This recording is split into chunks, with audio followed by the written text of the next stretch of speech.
Welcome back everybody. This is the continuing saga of me trying to put together the miniatures in a starter set for Warhammer 40k. Today we'll be looking at the biker dudes, otherwise officially known as the Primaris Outriders. So fortunately there are some instructions in the booklet that shows us how to put them together, so we're going to see how that all works out as we go along. There's a few parts, obviously. The bike comes in two sections and there's quite a few connections there. Not so concerned about quite a few of the clean-up sort of jobs that need to be done, because they're either underneath the bike or they're on the seat or they're on the top of the bike, which is going to be covered in a fairing. But obviously we need to clean those off, and that's a relatively straightforward job. We just need to take our time, be cautious with it. There are a few mold lines as well on these things, I've noticed. So left and right sides. That side has the wheel attached, and it also has the axle, if you want to call it that, or the dowel. And yes, we soon found out that that dowel needed a little bit of adjustment, and so out with the trusty knife and just trim that down a little bit, thin it off, because it wasn't actually going fully home in the opening on the other side of the piece, so we were left with a bit of a gap. So by shaving it down, at least then when we push it together, we get a nice clean joint instead of a gaping opening which was occurring previously. Now part of the process also is to put the wheel in, clearly, which we didn't do then. I chose to just glue the hub into the wheel just to make sure it didn't wiggle around. Probably wasn't necessary, but did it anyway. Just placed it in with a pair of pliers because it's a little bit fiddly. Just enough glue just to hold it in place would be sufficient, and that seemed relatively straightforward. I was like, cool, let's put this little sucker together. So I did choose to glue it. You don't see it here, this was just the dry run. Just putting the wheels on and then assembling it to make sure everything does fit right once we've got all the pieces in place. And simple matter of, again, pressing them together and making sure everything fits home. And fortunately in this instance, yes, it does once you get everything in. Didn't know whether there would be any obstruction from the front wheel with the axle, but no dramas there. So we can certainly see that it fits neatly, and it's just a matter of then taking it apart and gluing it, knowing that we're going to get a good result, which is terrific. Now the next little bit that we needed to look at, obviously, was the rider. And I noticed that for some reason the rider, the fairing and the exhaust pipes were all connected, or at least his legs were, and I'd seen somewhere that someone suggested actually separating the feet from the fairing, and so I chose to do that. The reason being, it was going to make actually painting the model a lot easier, because then the Marine sitting on the bike is independent and you can take them off, paint them up, and then reassemble on the bike. So that was the plan.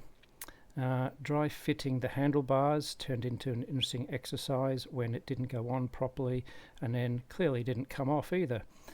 So I should have also shaved that down, a lesson for the next one. So erring on the side of caution, we therefore applied the shaving process to the two pins on the fairing to make sure they press in on the other side. And when it's assembled, we can see that in theory the top joins together, but the bottom there's a bit of a gap when it's square. So okay, that should work quite well theoretically. Obviously when it comes time to placing everything on the bike, first things first, I thought, well, I'll partially assemble the rider, put him on, glued his arm to the handlebar considering it was broken. I thought, okay, he lines up relatively well, that's not an issue. Okay, so I can then independently put on his legs because we've taken them off. Now you can see that there is a little bit of a tab because I actually cut around the fairing thinking, oh well, that'll actually hold it in the foot behind the fairing, and in hindsight that probably wasn't the best approach, because the fairing needs to be secured to the bike and will be, and painted as part of the bike, so you wouldn't actually then be able to place the feet in behind by pushing on the dowel and then trying to connect the leg into the sort of the joint at the hip of the Marine. So ultimately we decided we need to do something about that, and yeah, we approached it by actually taking off the tabs, but you can clearly see them sitting there, and those projections got in the way of the fairing. So fitting the fairing on seemed like a relatively straightforward exercise. Push one side in and just square it up, and you can see already that it doesn't seem to go as far across as perhaps you would like.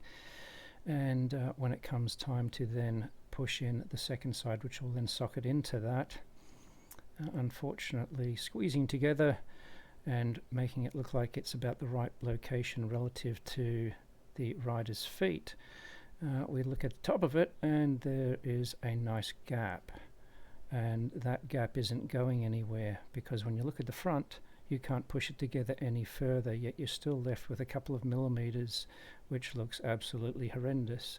Thank you, Games Workshop. So first things first, shave off the guy's toes, or at least the foot pegs, to get that to fit, as we said. And now with the fairing in place, at least we can retrospectively fit the feet, legs and the pipe with the bike assembled, so that we can at least take the Marine off and get him painted.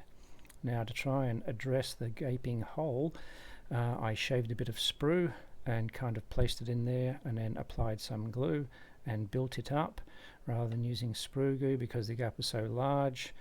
And so we just put little pieces of slivers of the sprue in and kind of squashed them down with the blade till the glue set, trying to fill that gap as much as possible, and then build it up so that at least we can shave it back down again so that it doesn't look so totally horrendous.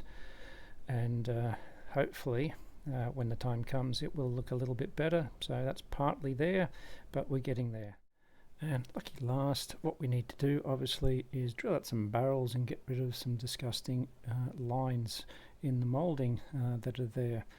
And so start with the barrels on the actual bike itself. 0.8 of a millimeter, starting the hole just to get a pilot hole, and then ream it out with a 1.2, just like their pistols, because the barrels appear to be the same, and it gives us a reasonably effective result.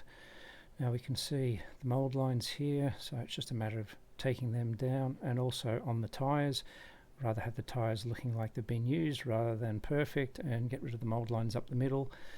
So give it a little bit of a scuff and clean it up, and it looks a lot nicer.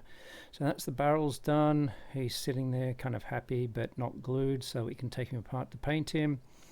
But all in all, it's come out relatively well, considering the issues with the fairing. Clearly I didn't need to separate the feet, but that was my choice to make the painting hopefully easier when I get around to it. Don't forget also to drill out your exhaust pipes, because loud pipes save lives. So yeah, definitely some big openings there. Looks a lot better. Quite happy with the way it's actually turned out. It's been a fun exercise. I'm actually quite enjoying this, which is great. So thanks again for watching me plod my way through producing something that I'm sure everyone else has done many times before, but for me it's a first. And there's a few more we've got to get through yet. So again, thanks for watching, thanks for joining us, and we'll see you in the next one. Cheers.